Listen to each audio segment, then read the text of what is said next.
Loafer ಅಂತ ಹೇಳಿದ ಮಾತು ಮತ್ತು ನಿನ್ನೆ ಎಲ್ಲಿದ್ದೀರಿ ವಿಜಯ್ ಸಿಂಗ್ ಅವ್ರಿಗೆ ಕರೀರಿ, ಎಲ್ಲಿದ್ದೀರಿ ವಿಜಯ್ ಸಿಂಗ್ ಅವ್ರಿಗೆ ಕರೀರಿ, ಕರಿ ಅವನಿಗೆ ಏಕವಚನದಲ್ಲಿ ಭಾಷೆ ಮಾಡ್ತೀರಿ. ಅವ್ನ ಜನ್ಮಕ್ಕೆ ಬೆಂಕಿ ಹಚ್ಚರಂತ್ರಿ. ಅರೇ ಮ್ಯಾಲಿದ್ದಾನ್ರಿ ದೇವ್ರು, ಯಾರಿಗ್ ಬೆಂಕಿ ಹಚ್ಚಬೇಕು ಯಾರಿಗ್ ಬಿಡ್ಬೇಕು ಮ್ಯಾಲ ಪರಮಾತ್ಮನ ಮೇಲೆ ಅದ. ಬಕ್ರೀದ್ ಹಬ್ಬವನ್ನ ನಮ್ಮ ಮುಸ್ಲಿಂ ಬಾಂಧವರು ಆಚರಣೆ ಮಾಡ್ತಾ ಇದ್ದಾರೆ. ಈ ಒಂದು ಸಂದರ್ಭದಲ್ಲಿ ಬಸವ ಕಲ್ಯಾಣ ಕ್ಷೇತ್ರದ ಶಾಸಕರು ಶ್ರೀ ಶರಣು ಸಲಗರ್ ಅವರು ಈ ಬಸವ ಕಲ್ಯಾಣ ಒಂದು ಐತಿಹಾಸಿಕವಾದಂತಹ ನಗರ. Horizon English Medium Public School, empowering bright future. Admissions are open. Knowledge Park, the Creative School. Admissions are open from LKG to 10th standard. Free uniform for new admission students. ವಿಶ್ವಗುರು ಬಸವಣ್ಣನವರ ನಾಡು, ಶ್ರೇಷ್ಠ ನೆಲ. ಈ ಭೂಮಿಯಲ್ಲಿ ಏನ್ ನಡೀತಾ ಇದೆ ಇವತ್ತು ಬಸವ ಕಲ್ಯಾಣದ ಜನತೆ ನೋಡ್ತಾ ಇದ್ದಾರೆ, ರಾಜ್ಯದ ಜನತೆ ನೋಡ್ತಾ ಇದ್ದಾರೆ. ಇಲ್ಲಿ ಮುಸ್ಲಿಂ, ಹಿಂದೂ, ಕ್ರೈಸ್ಟ್, ಇಸಾಯಿ ಎಲ್ಲಾ ಧರ್ಮದವರು ಕೂಡ, ಪರಿಶಿಷ್ಟ ಜಾತಿ, ಪರಿಶಿಷ್ಟ ಪಂಗಡ, ಹಿಂದುಳಿದ ವರ್ಗ, ಎಲ್ಲಾ ಅಲ್ಪಸಂಖ್ಯಾತರು, ಎಲ್ಲಾ ವರ್ಗದ ಜನ ಸುಮಾರು ಇತಿಹಾಸದಿಂದ ಈ ಬಸವ ಕಲ್ಯಾಣದ ನಗರದ ಇತಿಹಾಸವನ್ನ ನೋಡಿದರೆ ಇಲ್ಲಿ ಯಾವುದೇ ಇಲ್ಲಿವರೆಗೆ ಕೋಮುಗಲಭೆಗಳು ಆಗಿಲ್ಲ. Noble public school, admissions are open. इल्म ही आदमी को इंसान बनाता है. Excellent English medium public school, admissions are open. Madina colony, main road, Basavakalyan. Al-Amin English Medium Primary and High School, Baswa Kalyan. Secure your child's bright future today. Free admissions, limited seats available. ಇದಕ್ಕೆ ಈ ಬಸವಣ್ಣನವರ ಒಂದು ಸಾಮಾಜಿಕ ನ್ಯಾಯದ ಒಂದು ತತ್ವ ಚಿಂತನೆಯನ್ನ ನಡೆಸತಕ್ಕಂತ ಈ ಬಸವ ಕಲ್ಯಾಣ ಕ್ಷೇತ್ರದ ಜನರಿಗೆ ಇವತ್ತು ಈ ಕ್ಷೇತ್ರದ ಶಾಸಕರು ಆಡಿರ್ತಕ್ಕಂತ ಮಾತು, ಮಾನ್ಯ ಶಾಸಕರೇ, ತಾವೊಬ್ರು ಶಾಸಕರಿದ್ದೀರಿ, ತಮ್ಮ ಕೈ ಕೆಳಗೆ ಪೊಲೀಸ್ ಅಧಿಕಾರಿಗಳಿದ್ದಾರೆ, ವೆಟರ್ನರಿ ಅಧಿಕಾರಿಗಳಿದ್ದಾರೆ, ತಹಶೀಲ್ದಾರ್ ಇದ್ದಾರೆ, ಸಂಬಂಧಪಟ್ಟ ಇಲಾಖೆ ಎಲ್ಲಾ ಅಧಿಕಾರಿಗಳಿದ್ದಾರೆ. ತಾವು ಕಾನೂನಿನ ಚೌಕಟ್ಟಿನಲ್ಲಿ ಮಾಡಬೇಕು ಅಂತ ಸಂಬಂಧಪಟ್ಟ ಅಧಿಕಾರಿಗಳಿಗೆ ಸೂಚನೆ ಕೊಡುವ ಬದಲು ತಾವೇ ಖುದ್ದಾಗಿ ಮನೆ ಮನೆಗೆ ಹೋಗಿ ಏನು ತಾವು ಒಂದು ಈ ಕೋಮು ಭಾವನೆಗೆ ಪ್ರಚೋದನೆ ಮಾಡ್ತಾ ಇದ್ದೀರಿ. ಇದು ಸರಿಯಲ್ಲ. ಯಾವುದೇ ಹಬ್ಬಗಳು ಕಾನೂನಿನ ಚೌಕಟ್ಟಿನಲ್ಲಿ ಆಗ್ಬೇಕು, ಅದನ್ನು ನಾವು ಕೂಡ ಬಯಸ್ತೇವೆ, ಅದನ್ನ ನಾವು ವಿರೋಧ ಮಾಡ್ತೇವೆ ಅಂತ ಅಲ್ಲ. ಆದ್ರೆ ಅದಕ್ಕೊಂದು ಇತಿಮಿತಿ ಇದೆ. ಆ ಸಂದರ್ಭದಲ್ಲಿ ತಾವು ನಮ್ಮ ನಾಯಕರಾಗಿರ್ತಕ್ಕಂಥ ಸನ್ಮಾನ್ಯ ಶ್ರೀ ಮಾಜಿ ಮುಖ್ಯಮಂತ್ರಿಗಳಾಗಿರ್ತಕ್ಕಂಥ ಸನ್ಮಾನ್ಯ ಶ್ರೀ ವಿಜಯ್ ಸಿಂಗ್ ಸಾಹೇಬರ ಹೆಸರು ತಗೋತೀರಿ ಅನಾವಶ್ಯಕವಾಗಿ. ಏನಿದು ಇದೇನು ತಾವೇನು ಕೆಲ್ಸಕ್ಕೆ ಹೋಗಿರಿ ಆ ಕೆಲಸ ಮಾಡ್ಕೊಂಬರಾಗ್ಬಿಟ್ಟು ಸನ್ಮಾನ್ಯ ಶ್ರೀ ವಿಜಯ್ ಸಿಂಗ್ ಸಾಹೇಬ್ರದು ಬಹಳ ಅಂಜಿಕೆ ಇದೆನಾ, ನಿಮಗೆ ಬಹಳ ಹೆದರಿಕೆ ಇದೆನಾ? ತಾವು ಪ್ರತಿ ಸಲ, ನಾವು ಕಳೆದ ಸಲ ಚುನಾವಣೆ ಇರಲಿ, ಚುನಾವಣೆ ಸಂದರ್ಭದಲ್ಲಿ ರಾಜಕೀಯ ವ್ಯಕ್ತಿಗಳು ನಾವು ಟೀಕೆ ಟಿಪ್ಪಣಿ ಮಾಡೋದು ಸಹಜ.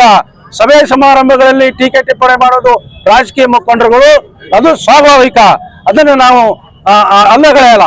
ಆದರೆ ನೀವು ಹೋಗಿದ್ದು ಅಲ್ಲಿ ನಿಮ್ಮ ಕೆಲಸಕ್ಕೆ, ಆದ್ರೆ ಅಲ್ಲಿ ವಿಜಯ್ ಸಿಂಗ್ ಅದು ಏನು ಕೆಲಸ ಇತ್ತು ಅಲ್ಲಿ?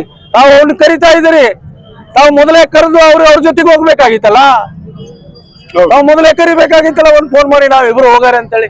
ಅದನ್ನ ಮಾಡದೆ ಅಲ್ಲಿ ಜನರಿಗೆ ಮನಸ್ಸಿಗೆ ಕೆಲಸಕ್ಕಂತ ತಾವೇನ್ ಕೆಲಸ ಮಾಡ್ತಾ ಇದ್ದೀರಿ. ಅವರು ಸನ್ಮಾನ್ಯ ಶ್ರೀ ವಿಜಯ್ ಸಿಂಗ್ ಸಾಹೇಬರು ಸುಸಂಸ್ಕೃತ ಕುಟುಂಬದವರು. ಅವರು ಯಾವುದೇ ಇಂಥ ಸಣ್ಣ ಸಣ್ಣ ವಿಷಯಗಳಲ್ಲಿ ಹಸ್ತಕ್ಷೇಪ ಮಾಡೋದಿಲ್ಲ. ಅವರು ಕಳೆದ ಸಲ ನಾವು ನಮ್ಮ ಪಕ್ಷದವರು ನಾವು ತಾಳ್ಮೆಯಿಂದ ಇದ್ದೀವಿ. ಹೋದ ಸಲ ಯಾವುದೋ ಡಾಕ್ಟರ್ ಸಂಭಾಷಣೆಯಲ್ಲಿ, ಫೋನಿನ ಸಂಭಾಷಣೆಯಲ್ಲಿ ಲೋಫರ್ ಅಂದಿರಿ. ಏನ್ ಸ್ವಾಮಿ ನಿಮ್ದು ಸಂಸ್ಕಾರ? ಏನ್ ಸುಸಂಸ್ಕೃತರ ನೀವು ಈ ಭಾಷೆ ಆಡ್ತಾ ಇದ್ದೀರಿ? ಇದೇನ್ರಿ ಬಸವ ಕಲ್ಯಾಣದ ಜನತೆ ನಿಮಗೆ ನಿರೀಕ್ಷೆ ಮಾಡಿ 2ನೇ ಸಲ ಶಾಸಕ ಮಾಡಿದ್ದಾರೆ. ಈ ಕ್ಷೇತ್ರದ ಏನಾದ್ರೂ ಅಭಿವೃದ್ಧಿ ಮಾಡಬೇಕು ಅಂತ ಜನ ನಿಮ್ಮ ಪರವಾಗಿ ನಿಮ್ಮನ್ನ ಆಯ್ಕೆ ಮಾಡಿದ್ದಾರೆ. ಆದರೆ ಯಾವುದೇ ಸರ್ಕಾರಕ್ಕೆ ಮತ್ತು ಯಾವುದೇ ತಾವು ಅಂತೀರಿ ಈ ಸರ್ಕಾರ, ಈ ಪೊಲೀಸ್ ಅಧಿಕಾರಿಗಳು ವಿಜಯ್ ಸಿಂಗ್ ಅವರು ತಂದಿದ್ದಾರೆ. ವಿಜಯ್ ಸಿಂಗ್ ನಿನ್ ಸರ್ಕಾರ ಇದ್ರೆ ನೀನು ತಂದಿಲ್ಲಪ್ಪ, ಹೋದ್ಸಲ ನಿನ್ ಸರ್ಕಾರ ಇದ್ದಾಗ ನೀವು ತರ್ತೀರಲ್ಲ ಅಧಿಕಾರಿಗಳಿಗೆ. ಇದು ಸ್ವಾಭಾವಿಕ ಸರ್ಕಾರದ ವ್ಯವಸ್ಥೆಯಲ್ಲಿ ಸ್ವಾಭಾವಿಕ ಪ್ರಕ್ರಿಯೆ. ಇದನ್ನು ಯಾರು ಅಲ್ಲಗಳು ಅಂತಿಲ್ಲ. ನೀವು ಮಾಡ್ತೀರಿ, ನಾವು ಮಾಡ್ತೀವಿ. ಯಾರ ಸರ್ಕಾರ ಇದೆ ಅವರು ತಮ್ಮ ಅಧಿಕಾರಿಗಳು ತಮ್ಮ ಮಾತು ಕೇಳ್ಕೊಂಡು ಕಾನೂನು ಸುವ್ಯವಸ್ಥೆ ಕಾಪಾಡಲಿಕ್ಕೆ ತಮ್ಮ ಇಚ್ಛೆ ಮೇರೆಗೆ ತರ್ತೀರಿ. ಇದು ಸ್ವಾಭಾವಿಕ ಇದೆ, ಇದೇನು ಅಲ್ಲ ಇದು. ಅದಕ್ಕಾಗಿ ನಾನು ನಮ್ಮ ನಾಯಕರಾಗಿರ್ತಕ್ಕಂಥ ಸನ್ಮಾನ್ಯ ಶ್ರೀ ವಿಜಯ್ ಸಿಂಗ್ ಸಾಹೇಬರಿಗೆ ಆಡಿದಂತ ಮಾತು, ಲೋಫರ್ ಅಂತ ಹೇಳಿದ ಮಾತು, ಮತ್ತು ನಿನ್ನೆ ಎಲ್ಲಿದ್ದೀರಿ ವಿಜಯ್ ಸಿಂಗ್ ಅವ್ರಿಗೆ ಕರೀರಿ, ಎಲ್ಲಿದ್ದೀರಿ ವಿಜಯ್ ಸಿಂಗ್ ಅವ್ರಿಗೆ ಕರೀರಿ, ಕರಿ ಅವನಿಗೆ ಏಕವಚನದಲ್ಲಿ ಭಾಷೆ ಮಾಡ್ತೀರಿ. ಅವನ ಜನ್ಮಕ್ಕೆ ಬೆಂಕಿ ಹಚ್ಚರಂತ್ರಿ. ಅರೇ ಮ್ಯಾಲಿದ್ದಾನ್ರಿ ದೇವ್ರು, ಯಾರಿಗ್ ಬೆಂಕಿ ಹಚ್ಚಬೇಕು ಯಾರಿಗ್ ಬಿಡ್ಬೇಕು ಮ್ಯಾಲ ಪರಮಾತ್ಮನ ಮೇಲೆ ಅದ, ಅಲ್ಲನ ಮೇಲೆ ಅದ. ಅದು ಪರಮಾತ್ಮನ ಮೇಲೆ ಅದ, ಯಾರಿಗೆ ಬೆಂಕಿ ಹಚ್ಚೋದು ಬಿಡೋದು ಸೃಷ್ಟಿಕರ್ತ. ಆ ಸೃಷ್ಟಿಕರ್ತ ಯಾರಿಗೆ ಬೆಂಕಿ ಹಚ್ಚಬೇಕು ಬಿಡಬೇಕು ಅವ್ರ ಇಚ್ಛೆ ಅದು. ನೀವು ನಾವು ಯಾರು ಹೇಳಿದ್ರೆ ಬೆಂಕಿ ಹಾಕ್ತೀರಾ? ಶ್ರೇಷ್ಠ ನೆಲ ಬಸವ ಕಲ್ಯಾಣ, ಶ್ರೇಷ್ಠ ನೆಲ. ಅರೆ ಎಲ್ರು ಶ್ರೇಷ್ಠ ಆಗ್ರಪ್ಪ, ಈ ಭೂಮಿ ಮೇಲಿದ್ದವರು. ನೆಲಕ್ಕೆನೆ ಶ್ರೇಷ್ಠ ಅಂದ್ರೆ ಹೆಂಗ? ನೀವು ನಾವು ಬಿ ಶ್ರೇಷ್ಠ ಆಗ್ಬೇಕಲ್ಲ, ಜನರಿಗೆ ಮಾದರಿ ಆಗ್ಬೇಕಲ್ಲ. ಇದನ್ನ ಬಿಟ್ಟು ತಾವು ಯಾರೋ ಒಂದು ಏನ್ ನಮ್ ವಿಜಯ್ ಸಿಂಗ್ ಬಹಳ ನೆನಪಂಗ್ ಕಾಣ್ತಾರ. ನಿಮ್ಗೆ ಬಹಳ ಮನುಷ್ಯನಾಗಿ ಇಟ್ಕೊಂಡಿರಿ ತಾವು. ಬಹಳ ಒಂದು ನಿಮಗೊಂದು ಶಿವ ಸ್ವಪ್ನ ಆಗ್ಬಿಟ್ರೆ ಏನೋ ನನಗನ್ನಿಸ್ತು. ಯಾಕೆ ನಿಮ್ಮ ಕೆಲಸ ನೀವು ಮಾಡಿ ಸರ್.